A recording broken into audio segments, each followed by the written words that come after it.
Sir Pawan Kalyan గారు పాలిటిక్స్‌లో busy అయ్యి ఇప్పుడు సినిమాలకు గుడ్ బై చెప్పారు అనే వార్తలు వినిపించడం జరుగుతోంది సార్. మరి నిర్మాతలకు కూడా ఆయన సారీ చెప్పారంట కదా! మరి ఆయన నిజంగా సినిమాలు చేయట్లేదా? ఇప్పుడు నిర్మాతలు మరి ఎంత నష్టపోయే అవకాశం ఉందంటారు? పవన్ కళ్యాణ్ నిన్న పిఠాపురంలో వారాహి సభలో పాల్గొన్నాడు. ఆయన పాల్గొన్నప్పుడు చాలా విషయాలు ఆయన మాట్లాడాడు. అందులో ప్రధానంగా తన ప్రణాళికలేంటి, ఏం చేయబోతున్నాను, ముఖ్యంగా పిఠాపురం ప్రజలకు ఏం చేయబోతున్నాను అనేది మాట్లాడాడు. అక్కడ ఆయన కొంత ల్యాండ్ కూడా కొన్నాడని చెప్తున్నారు. ఒక 5-6 ఎకరాల ల్యాండ్ కొన్నారు, ఇంకొక 10 ఎకరాలు చూస్తున్నారని చెప్తున్నారు. అక్కడ ఇల్లు అండ్ క్యాంప్ ఆఫీస్ కట్టుకొని పిఠాపురం వాసిలాగానే ఉంటానని హామీ ఇస్తున్నాడు.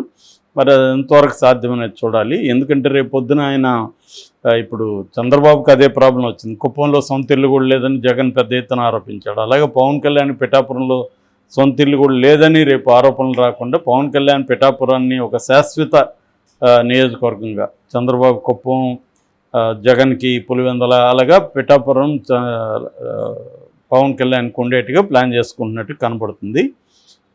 అయితే ఈ సందర్భంగా మనం ఇంతకుముందు కూడా మాట్లాడుకున్నాం, పవన్ కళ్యాణ్ సినిమాల పరిస్థితి ఏంటి. 3 సినిమాలు ఉన్నాయి, ఓజీ అండ్ ఉస్తాద్ భగత్ సింగ్, తర్వాత హరిహర వీరమల్లు. ఈ 3 సినిమాలు ఉన్నాయి. యాక్చువల్గా ఈ మూడిట్లో కూడా మామూలుగా అయితే పవన్ కళ్యాణ్ గత కొంతకాలంగా చూస్తే జనరల్గా ఆయన ఏం చేసేవాడంటే రీమేక్ సినిమాలని ప్లాన్ చేశాడు.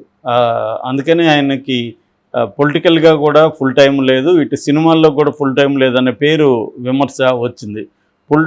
పొలిటికల్గా కూడా వీకెండ్ పొలిటీషియన్ అని కూడా ఆయనకి పేరు పెట్టాడు. సాటర్డే సండే వెళ్ళి అక్కడికి రావడం, మిగతా టైంలో షూటింగ్లు తీసుకోవడం. షూటింగ్లో కూడా ఆయనకున్న పేరు ఏంటంటే రోజుకి 3 గంటల కంటే ఎక్కువ షూట్లో ఉండడు, లోపలే ఉండిపోతాడు, ఎవరు పిలిచే ధైర్యం లేదు ఆయనే బయట వస్తేనే షూటు.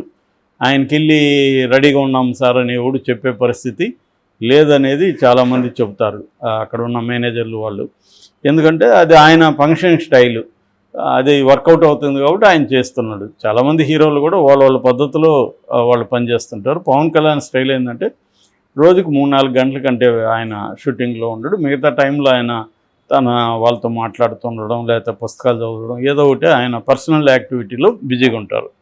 సో ఈ క్రమంలో అందుకని ఆయన ఏం చేస్తాడంటే 20-25 రోజులు మాత్రమే తన డేట్స్ ఒక సినిమాకి ఇస్తే ఆ సినిమా ఫినిష్ అవ్వాలి. అలా అవ్వాలంటే దానికి తగిన రీమేక్ సినిమా సెలెక్ట్ చేసుకోవాలి.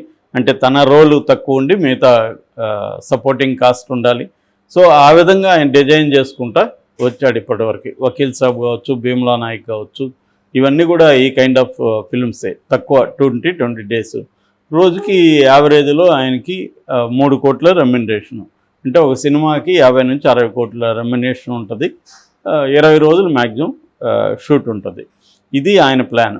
అయితే ఇప్పుడున్న హరిహర వీరమల్లు కొద్దిగా అది పీరియాడిక్ ఫిల్మ్ కాబట్టి ఈయన డేట్స్ ఎక్కువ అవసరమైంది. అక్కడ బుక్ అయిపోయారు ప్రొడ్యూసర్లు. సో ఈయన ఇవ్వలేకపోయాడు. దాదాపు 4-5 ఏళ్ళు అది డ్రాగాన్ అవుతుంది. సో రెండోది ఆయన లైఫ్లోనే ఫస్ట్ అట్లాంటి ఒక హిస్టారిక్ క్యారెక్టర్ బేస్ చేసుకున్న కాల్పనిక సినిమా అది రియల్గా జరిగిన నవాబు కాలంలో, అంటే ఔరంగజేబు కాలంలో హైదరాబాద్లో ఒక బందిపోటు దొంగ మీద ఆధారపడిన తీసిన సినిమా అది. సోషల్ బ్యాండిట్ అంటారు వాళ్ళని, అటువంటి ఒక సోషల్ బ్యాండిట్ అనమాట అతను. సో అందువల్ల టైం ఎక్కువ పడుతుంది. ఆ హిస్టారిక్ ఇవి చేయడం అవన్నీ కూడా టైం ఎక్కువ పడుతుంది. అందుకని పాపం ఆయన ప్రొడ్యూసరు ఏఎం రత్నం మామూలుగానే ఆయన అనేక గొప్ప సినిమాలు తీశాడు గతంలో, తర్వాత దివాలా తీశాడు, తర్వాత ఏదో కోలుకుంటుంటే ఇది మళ్ళీ పడింది. అందుకనే డైరెక్టర్ క్రిస్ చాలాసార్లు ఆయన తన ఆవేదన బయటికి కూడా ఇండైరెక్ట్గా వ్యక్తం చేశాడు. ఈవెన్ పవన్ కళ్యాణ్తో కూడా అన్స్టాపబుల్ షోలో ఇండైరెక్ట్గా కూడా ఎక్స్ప్రెస్ చేశాడు, ప్రొడ్యూసర్ హీరోలు డేట్లు సరిగ్గా ఇవ్వట్లేదని.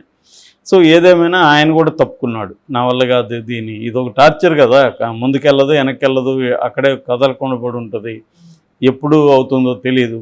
ఇందువల్ల ఆయన కూడా విరమించుకున్నాడు. ఇప్పుడు వాళ్ళ కొడుకు జ్యోతికృష్ణ ఆయన తీసుకున్నాడు షూట్లు.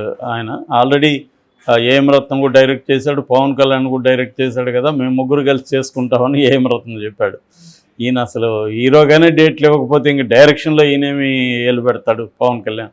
కాబట్టి అది పరిస్థితి కష్టం. మొన్ననే ఒక 10 రోజులకు ముందు ఏం రత్నం ప్రెస్ మీట్ పెట్టి త్వరగా కంప్లీట్ అయిపోతుంది, మేము హీరో లేని సీన్ అంతా చేస్తున్నామని కూడా చెప్పాడు. కానీ నిన్న పవన్ కళ్యాణ్ ఒక బాంబు పేల్చాడు. అదేంటంటే నిర్మాతలకు క్షమాపణలు చెప్తున్నాను, 3 నెలల వరకు నేను షూటింగ్లకు వచ్చే ప్రసక్తే లేదు, 3 నెలల తర్వాత 1 రోజు 2 రోజులు వస్తాను అని చెప్తున్నాడు. నాకు నమ్మకం లేదు 3 నెలల తర్వాత కూడా ఆయన రాకపోవచ్చు. ఎందుకంటే 3 నెలల్లో ఆయన ఎలా ఫ్రీ అవుతాడు? కాబట్టి ఏంటంటే క్లియర్గా నిర్మాతలు 100 కోట్లు ఒక్కొక్క సినిమాకి, పవన్ కళ్యాణ్ సినిమాకి కనీసం 150-200 కోట్లు మినిమం అవుతుంది. ఇవన్నీ కూడా పెద్ద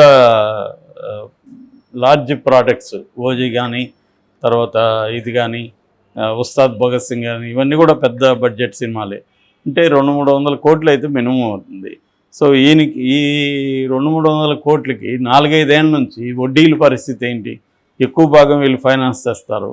సో ఇదంతా కూడా తడిసి మోపడవుతుంది. మరి పవన్ కళ్యాణ్ రాజకీయాల్లోకి బిజీగా ఉన్నప్పుడు తెలియదా వీళ్ళకి? అంటే వీళ్ళు ఎప్పుడో ఇదైతే 4-5 ఏళ్ళకి ముందు స్టార్ట్ చేసింది. అంటే పవన్ కళ్యాణ్ పరిస్థితి ఏంటంటే ఇటు నిర్మాతలకి న్యాయం చేయకుండా తను ముందే ఈ సినిమాలు చేయకపోయింటే వాళ్ళకి ఇప్పుడు సేఫ్. కానీ ఇప్పుడు ఖచ్చితంగా వీళ్ళు ముగ్గురు కూడా నష్టపోతారు. రెండోది, ఇంత గ్యాప్ వస్తే రేపు సినిమా మీద కూడా జనాలకు కూడా ఇంట్రెస్ట్ ఉండదు. ఇది ఎవరొచ్చు, ఇతను రాలేదు, డైరెక్టర్ మారిపోయాడు, ఇది బాగా తీయలేదంట, ఇలాంటి బ్యాడ్ టాక్ స్ప్రెడ్ అయిపోతుంది. దానివల్ల కూడా ఓపెనింగ్స్ అనుకున్నంతగా రావు రేపొద్దున. సో కాబట్టి నిర్మాతలు ఎటైనా లూజ్ అవుతారు మనీ.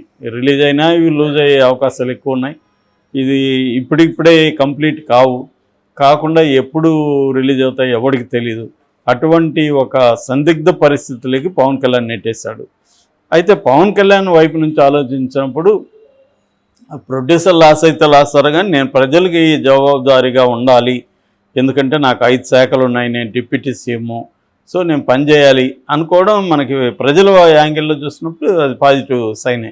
ఎందుకంటే ఆయన ప్రధాన బాధ్యత మంత్రిగా 5 శాఖల్ని సరిగ్గా నిర్వహించడం అనేది ఆయన ప్రధాన బాధ్యత. అది ఇప్పటివరకు ఆయన పర్ఫెక్ట్గా చేస్తున్నాడు, సమీక్షలు చేయడం అవన్నీ చేస్తున్నాడు. తన పరిధిలో తను ప్రజల సమస్యలు సాల్వ్ చేయడానికి ట్రై చేస్తున్నాడు. కనీసం ప్రజలకు అందుబాటులో ఉండి వింటున్నాడు. అంతవరకు మనం పవన్ కళ్యాణ్ ఖచ్చితంగా అప్రిషియేట్ చేయాలి. కాకపోతే సినిమా పరంగా చూసుకున్నప్పుడు వీళ్ళకి ఇబ్బందులు ఉంటాయి. మరి దాన్ని ఆయన ఏమన్నా వాళ్ళకి వేరే రకంగా ఏమన్నా చేయగలరా అంటే, వీళ్ళ కాంపౌండ్లో చాలామంది హీరోలు ఉన్నారు, ఈ ప్రొడ్యూసర్లకి ఆ హీరోల డేట్లు ఏమన్నా ఇప్పించి ఇలాగేమన్నా చేయాలనుకుంటే చేయొచ్చు. ఈ నష్టాన్ని వేరే రకంగా పోడ్చాలనుకుంటే పోడ్చవచ్చు. మరి ఈ నిర్మాతలు వీళ్ళందరూ కలిసి వీళ్ళు కూడా ఎందుకంటే లాస్ అవుతుంటే సైలెంట్గా అందుకుంటారు, దీన్ని ఇంకేమన్నా పద్ధతిలో రికవర్ చేసుకోవచ్చు అనేది పవన్ కళ్యాణ్ కలిసే అవకాశం కూడా ఉంది. సో ఆ రకంగా చూసుకున్నప్పుడు ఆ నిర్మాతల లాస్ని కూడా పవన్ కళ్యాణ్ మిటిగేట్ చేయొచ్చు, తగ్గించవచ్చు కనీసం. సో ఆ రకంగా ఆయన ప్రొడ్యూసర్లకు కూడా న్యాయం చేసే అవకాశాలు ఉన్నాయి. రెండవది, 3 నెలల తర్వాత ఆయన షూటింగ్ ప్లాన్ చేసుకుంటే కూడా నేను ఇంతకుముందు కూడా చెప్పాను, కొంతవరకు ట్రై చేయొచ్చు. ఎందుకంటే ఇవాళ ఉన్న టెక్నాలజీ, షూటింగ్లో కూడా ఆయన పనిచేసింది 3 గంటలు, మిగతా అన్ని గంటలు ఆయన మంత్రిగా ఫంక్షన్ చేయొచ్చు ఎక్కడున్నా. ఇవాళ ఏంటంటే ఒకే ప్లేస్లో అక్కడే పోయి కూర్చొని మంత్రిగా ఫంక్షన్ చేయాలనేది ఏం లేదు. టెక్నాలజీ ఉంది, కాన్ఫరెన్స్ కాల్స్ ఉన్నాయి, జూమ్స్ ఉన్నాయి, అన్నీ ఉన్నాయి. ఈయన పని చేయొచ్చు, ఎక్కడ షూటింగ్ ఉంటే అక్కడ ఈ సిస్టమ్ అంతా పెట్టుకొని ఆయన వర్క్ చేయొచ్చు. అంటే మంత్రిగా పనిచేస్తూనే షూట్లో పాల్గొనవచ్చు. ఆ రకంగా కానీ ఆయన 3 సినిమాలు కంప్లీట్ చేసిస్తే ఒక రకంగా అభిమానులు కూడా వెయిట్ చేస్తుంటారు దీని పట్ల, సినిమాలు రావాలని. అట్లాగే ప్రొడ్యూసర్లు కానీ మిగతా కాస్టింగ్ వాళ్ళందరికీ కూడా ఇది కొంత హెల్ప్ అవుతుంది. సో మరి ఆ రకంగా పవన్ కళ్యాణ్ ప్లాన్ చేస్తాడా,